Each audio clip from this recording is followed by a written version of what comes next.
জামায়াতের বিরোধিতার ঐতিহাসিক কারণ। অষ্টম শতকের আগে বাংলার অবস্থা ছিল করুণ ও অস্থিতিশীল। আবাদি জমি সীমিত, বিস্তীর্ণ এলাকা ঝোপঝাড়, জলাভূমি ও অনাবাদি ছিল। পুকুর ও জলাশয় অপরিকল্পিত এবং মাছ চাষের জন্য অনুপযোগী।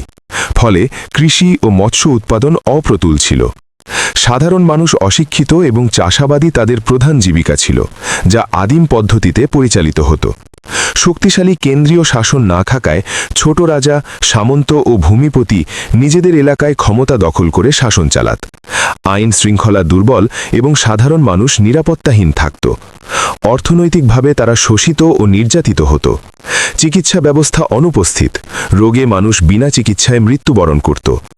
10-13 শতকে তুরস্ক ও আরব থেকে আগত সুফি পীররা বাংলার গ্রামে বসতি স্থাপন করে অনাবাদি জমি আবাদযোগ্য করেন। তারা কৃষি, মৎস্যচাষ ও চিকিৎসাবিদ্যায় সাধারণ মানুষের চেয়ে অনেক উন্নত ছিল। দাওয়াখানা স্থাপন করে মানুষকে চিকিৎসা দিতেন, মানবিক সহানুভূতি দেখাতেন এবং নতুন জনপদ গড়ে তুলতেন। সুফিদের উদারতা ও সহানুভূতি সাধারণ মানুষের হৃদয় স্পর্শ করে। সামাজিক বৈষম্যহীন আচরণ, ন্যায় বিচার এবং সহমর্মিতা দেখে বিপুল সংখ্যক কৃষক ও নিম্নবর্গ স্বেচ্ছায় ইসলাম গ্রহণ করে। এভাবেই বাংলায় ইসলামের বিস্তার ঘটে, মূলত মানবিকতা, শ্রম ও সমাজ পরিবর্তনের মাধ্যমে। 1204 খ্রিস্টাব্দে ইখতিয়ার উদ্দিন মোহাম্মদ বখতিয়ার খলজি লক্ষণ সেনকে পরাজিত করে বাংলায় মুসলিম শাসনের সূচনা করেন। প্রায় 5.5 শতাব্দী বাংলা মুসলিম শাসনের অধীনে থাকে। তবে 1757 খ্রিস্টাব্দে পলাশির পর নবাব সিরাজউদ্দৌলার পরাজয় বাংলায় কার্যত মুসলিম শাসনের অবসান ঘটায় এবং ধীরে ধীরে ব্রিটিশ শাসন প্রতিষ্ঠিত হয়। মুসলিম শাসনের পূর্বে উচ্চবর্ণীয় হিন্দু ভূমিপতি ও ব্রাহ্মণদের প্রভাব প্রবল ছিল। সাধারণ মানুষ, বিশেষত কৃষক, সামাজিক বৈষম্য ও শোষণের শিকার হতো, আর অভিজাতরা বিলাসী জীবনযাপন করত। মুসলিম পীর ও ধর্মপ্রচারকদের আগমনের ফলে সমাজে নতুন ধর্মীয় ও সামাজিক শক্তি গড়ে ওঠে, যা পূর্ববর্তী কর্তৃত্বকে চ্যালেঞ্জ করে। ব্রিটিশরা বাংলায় আসার পর স্থানীয় প্রভাবশালী শ্রেণীর সঙ্গে জোট বেঁধে প্রশাসনিক সুবিধা নিল। মসজিদ, মাদ্রাসা ও ওয়াকফ সম্পত্তি ক্ষতিগ্রস্ত হয়। মুসলিম অভিজাত শ্রেণী প্রশাসনিক ক্ষমতা হারায়। একই সময়ে ইংরেজি শিক্ষার প্রতি মুসলিম সমাজের কিছু অংশ অনীহা দেখায়, আর হিন্দু পরিবার ইংরেজি শিক্ষা গ্রহণ করে প্রশাসনে সুবিধা পায়। 1793 সালে লর্ড কর্নওয়ালিস স্থায়ীভাবে জমির মালিক হয়। কৃষকের কাছ থেকে খাজনা আদায় করে।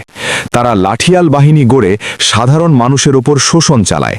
ফলে দরিদ্র মুসলিম কৃষক ব্যাপকভাবে নির্যাতিত হয়। শোষণ ও বৈষম্যের বিরুদ্ধে বিদ্রোহ, যেমন ফকির মজনু শাহ ও তিতুমিরের নেতৃত্বে উঠে তিতুমির শেষ পর্যন্ত ব্রিটিশ সেনাবাহিনীর আধুনিক কামানের কাছে শাহাদাত বরণ করেন। এই দীর্ঘ শোষণ ও বৈষম্য মুসলিম সমাজের অধিকার রক্ষার জন্য মুসলিম লীগের উত্থান ঘটায়। মুসলিম লীগের আন্দোলনের ফলে ব্রিটিশ শাসন ও জমিদারি উভয়ই শেষ হয় এবং কৃষক ধীরে ধীরে নিজের জমিতে অধিকার ফিরে পায়। ঐতিহাসিকভাবে বাংলায় সাধারণ হিন্দু ও মুসলমানরা দীর্ঘকাল সহাবস্থানে বসবাস করলেও জমিদারি প্রথার অবসান ও রাজনৈতিক ক্ষমতার পুনর্বিন্যাসের ফলে সমাজের কিছু প্রভাবশালী গোষ্ঠীর মধ্যে অসন্তোষ ও প্রতিযোগিতামূলক মনোভাব তৈরি হয়। বিশেষত জমিদারি হারিয়ে কর্তৃত্ব ও প্রভাব খোয়ানো কিছু উচ্চবর্ণীয় হিন্দু জমিদার ও তাদের সঙ্গে সংশ্লিষ্ট অভিজাত গোষ্ঠীর একটি অংশ মুসলিম সমাজ ও ইসলামের প্রতি বিরূপ দৃষ্টিভঙ্গি পোষণ করেছিল। এই সময়কালে সাহিত্য, সংস্কৃতি ও সংবাদ মাধ্যমে অভিজাত শ্রেণীর প্রভাব ছিল প্রবল। বহু লেখক, কবি, সাহিত্যিক ও পত্রিকার সম্পাদক সমাজের এই প্রভাবশালী গোষ্ঠীর সঙ্গে প্রত্যক্ষ বা পরোক্ষভাবে যুক্ত ছিলেন। ফলে সাহিত্য ও মিডিয়ায় প্রকাশিত কিছু বয়ানে মুসলিম সমাজ সম্পর্কে পক্ষপাতমূলক বা নেতিবাচক দৃষ্টিভঙ্গি প্রতিফলিত হয়েছে। রবীন্দ্রনাথ ঠাকুর পরিবার জমিদারি ব্যবস্থার সঙ্গে যুক্ত ছিল। তার সাহিত্য বহুমাত্রিক ও মানবতাবাদী হলেও তার অনেক রচনায় ইসলাম ও মুসলিম বিদ্বেষ রয়েছে এমন সমালোচনা বহু গবেষক ও বিশ্লেষক উত্থাপন করেছেন। তৎকালীন সাহিত্যিক ও সাংস্কৃতিক পরিসরে স্বীকৃতি পাওয়ার ক্ষেত্রে প্রভাবশালী গোষ্ঠীর সম্মতি ও নেটওয়ার্ক গুরুত্বপূর্ণ ভূমিকা রাখত। ফলে কিছু মুসলিম লেখক ও সাহিত্যিক সামাজিক স্বীকৃতি বা প্রকাশের সুযোগ পাওয়ার আশায় নিজেদের লেখায় মূলধারার সাংস্কৃতিক রুচির সঙ্গে মানিয়ে চলতে বাধ্য হন। এই প্রক্রিয়ায় ধর্মীয় বিশ্বাস ও পরিচয় নিয়ে সমালোচনামূলক বা বিতর্কিত লেখা বাড়ে বলে কেউ কেউ মনে করেন। দেশ বিভাগের পর বামপন্থী রাজনীতির উত্থানের প্রেক্ষাপটে কমিউনিস্ট আন্দোলনে বিভিন্ন সামাজিক শ্রেণীর মানুষ যুক্ত হয়। সমালোচকদের মতে জমিদারি প্রথা বিলুপ্তির ফলে ক্ষমতাচ্যুত কিছু অভিজাত গোষ্ঠীর সদস্য ভবিষ্যৎ রাজনৈতিক প্রভাব পুনরুদ্ধারের আশায় এসব দলে যোগ দেন। এই ধারায় প্রকাশিত কিছু সাহিত্য ও প্রচারে ইসলাম ও মুসলিম সমাজকে নীতিবাচকভাবে উপস্থাপনের অভিযোগ ওঠে। যদিও এসব গোষ্ঠী নিজেদেরকে ধর্মনিরপেক্ষ বা ধর্মবিরোধী বলে পরিচয় দিলেও তারা মূলত ইসলাম ও মুসলিম ধর্মের বিরুদ্ধে ছিল। 1970-এর দশকে সোভিয়েত ইউনিয়ন ও চীনে সমাজতান্ত্রিক ব্যবস্থার প্রতিষ্ঠার পর এসব দেশে উচ্চ শিক্ষার স্কলারশিপ পাওয়ার সুযোগ তৈরি হয়। এর ফলে বহু মেধাবী শিক্ষার্থী বামপন্থী ছাত্র রাজনীতির সঙ্গে যুক্ত হন। সমালোচকদের মতে এই ধারার একটি অংশ পরবর্তীতে সাহিত্য ও মিডিয়ায় সক্রিয় হয়ে ইসলাম ও মুসলিমদের বিরুদ্ধে কঠোর সমালোচনামুখর অবস্থান গ্রহণ করে। বাংলাদেশের লেখিকা তসলিমা নাসরিন ইসলামের বিরুদ্ধে অত্যন্ত তীব্র ও বিতর্কিত লেখালেখির কারণে পশ্চিমবঙ্গের কিছু প্রভাবশালী বুদ্ধিজীবী ও সাংস্কৃতিক মহলের আশ্রয় ও প্রশ্রয় লাভ করেন। তার সাহিত্যমান নিয়ে বিতর্ক থাকা সত্ত্বেও এই ইসলাম ধর্মবিরোধী অবস্থানের কারণেই তিনি ওই মহলে বিশেষ সমর্থন ও স্বীকৃতি পেয়েছেন। পরবর্তীকালে আন্তর্জাতিক স্বীকৃতি, প্রকাশনা ও সহযোগিতার সুযোগ বৃদ্ধির সঙ্গে সঙ্গে কিছু লেখকের ইসলামের সমালোচনার তীব্রতা আরও বাড়ে। ব্যক্তিগত জীবনে ধর্মীয় অনুশাসন মেনে চলা পরিবারে জন্মগ্রহণ করলেও সামাজিক ও পেশাগত স্বীকৃতির স্বার্থে কেউ কেউ প্রকাশ্যে ইসলাম ধর্ম ও ধর্মপ্রাণ মানুষের প্রতি বিরূপ অবস্থান বজায় রাখেন। এই ধারাবাহিকতার মধ্যে বাংলাদেশে প্রভাবশালী কিছু সংবাদ মাধ্যম ও সাংস্কৃতিক প্ল্যাটফর্ম যারা নিজেদেরকে স্বাধীন, মানবাধিকার কেন্দ্রিক ও ধর্মনিরপেক্ষ সাংবাদিকতার ধারক হিসাবে উপস্থাপন করলেও সম্পাদকীয় নীতি ও সাংস্কৃতিক দৃষ্টিভঙ্গিতে ধর্মীয় বিষয়ে পক্ষপাত লক্ষ্য করা যায়। ইসলাম ধর্মের প্রবর্তক হজরত মুহাম্মদ সাল্লাল্লাহু আলাইহি ওয়াসাল্লাম মক্কায় ইসলাম প্রচার শুরু করলে তখনকার সমাজের প্রভাবশালী গোষ্ঠী, বিশেষত ধর্মগুরু ও উচ্চবর্ণীয় শ্রেণী পরিস্থিতি সম্পর্কে সতর্ক হয়ে ওঠে। ওই সময়ে তারা সমাজের ধর্মকে ব্যবহার করে অর্থ ও প্রভাব অর্জন করত। তাদের কাছে স্পষ্ট হয়ে যায়, যদি মুহাম্মদ সাল্লাল্লাহু আলাইহি ওয়াসাল্লাম যে নতুন ধর্ম প্রচার করছেন তা মানুষের মধ্যে গ্রহণযোগ্য হয়ে ওঠে, তাহলে তাদের প্রচলিত ধর্মীয় অনুষ্ঠান ও পূজা যেমন লাত, মানাত, উদ্বা ইত্যাদি পূজা এবং সেই সঙ্গে এতে জড়িত আর্থিক উপার্জন স্থায়ীভাবে ব্যাহত হবে।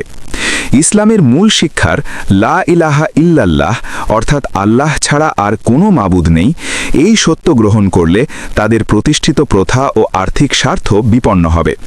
পাশাপাশি বলা হয়, নবী সাল্লাল্লাহু আলাইহি ওয়াসাল্লামকে প্রলোভন দেওয়া হয়েছিল যে, হে মুহাম্মদ, তুমি চাইলে মক্কায় সবচেয়ে সুন্দরী নারী অথবা যত টাকা চাও বা কাবার অর্ধেক মূর্তি সরানো সব কিছু পাবো, শুধু আল্লাহ ছাড়া কোনো ইলাহ নেই বলবে না। কিন্তু নবী সাল্লাল্লাহু আলাইহি ওয়াসাল্লাম তার বিশ্বাস ও দায়িত্ব থেকে সরে আসেননি, কারণ সমাজের প্রভাবশালী এই গোষ্ঠী বুঝতে পেরেছিল ইসলাম প্রচলিত আর্থিক ও সামাজিক স্বার্থকে হুমকির মুখে ফেলবে। এটি বাংলাদেশের সামাজিক ইতিহাসের সঙ্গে তুলনা করা যেতে পারে। যেমন বাংলাদেশে জমিদার ও উচ্চবর্ণীয় হিন্দু শ্রেণী যারা অর্থ ও সামাজিক প্রভাবের জন্য প্রতিষ্ঠিত ছিল, তারা মুসলিম সমাজ ও ইসলাম ধর্মের সম্প্রসারণের বিরুদ্ধে অবস্থান নিয়েছিল। তাদের বিরোধিতা প্রায়শই সামাজিক, আর্থিক ও রাজনৈতিক স্বার্থের সঙ্গে যুক্ত ছিল। এরই ধারাবাহিকতায় দেখা যায় বাংলাদেশে জামায়াতে ইসলামী ক্ষমতায় এলে নিজেদের তৈরি করা আইন ও প্রভাবের মাধ্যমে সাধারণ মানুষকে অনুগত করে চাঁদাবাজি ও সন্ত্রাসের মাধ্যমে অর্থ ও কর্তৃত্ব বজায় রাখার সুযোগ আর থাকবে না, এই আশঙ্কা কিছু প্রভাবশালী গোষ্ঠীকে উদ্বিগ্ন করে তোলে। ফলে তারা এবং তাদের প্রভাবাধীন গণমাধ্যম ধারাবাহিকভাবে জামায়াতে ইসলামীর বিরুদ্ধে বিরোধিতা ও সমালোচনায় লিপ্ত থাকে। সৎ, চরিত্রবান, ভদ্র, মানবিক, শিক্ষিত, পরোপকারী ও দেশপ্রেমিক হওয়া সত্ত্বেও জামায়াত শিবিরের কর্মীদের প্রায়ই রাজাকার, লুণ্ঠনকারী, ধর্ষক, রগ কাটা ও দেশবিরোধী এমন নানা অপবাদে চিহ্নিত করা হয়। এমনকি এমন নেতাকেও মৃত্যুদণ্ড দেওয়া হয়েছে যিনি নিজ এলাকায় একজন শ্রেষ্ঠ মানুষ হিসেবে পরিচিত ছিলেন এবং সনাতনী ধর্মাবলম্বীদের সমর্থন ও ভোট পেয়েই নির্বাচিত হয়েছিলেন। আমি আমার দুটি আঁখি কি করে ধরে রাখি, অঝরে কান্না বেরিয়ে আসে।